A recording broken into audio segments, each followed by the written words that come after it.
नाहीतर बघ म्हणावं बाळू धनगराचा हिसका. मामांनी फक्त एक वाक्य बोललं आणि पुढच्या क्षणी मृत्यू डोळ्यांसमोर उभा राहिला.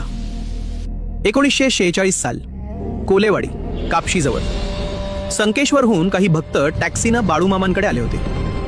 मामा रस्त्यालगत एका झाडाखाली शांत बसले होते.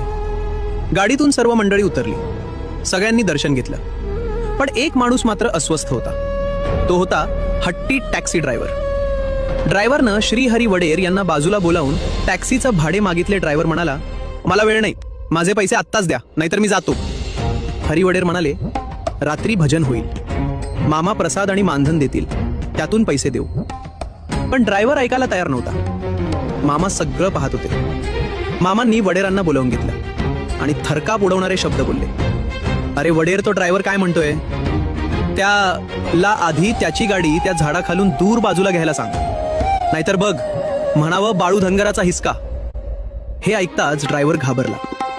त्यानं लगेच गाडी चालू केली आणि झाडापासून थोडी दूर नेऊन थांबवली. आणि क्षणातच कडाड, त्या बाभळीच्या झाडाची मोठी फांदी तुटून खाली कोसळली. जर गाडी तिथेच असती तर पूर्णपणे चिरडली गेली असती. त्यामुळे आपली गाडी मोडून जाण्याचे संकट मामांनी घालविले याची ड्रायव्हरला प्रत्यक्ष प्रचिती आली. मामांची योग्यता त्याला पटली.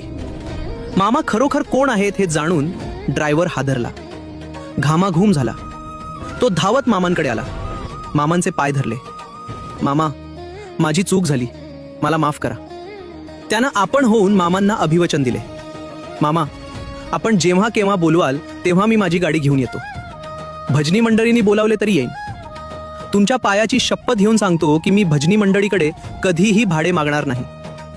बाळू मामांवर श्रद्धा असेल तर सबस्क्राईब करा आणि व्हिडिओला लाईक करा.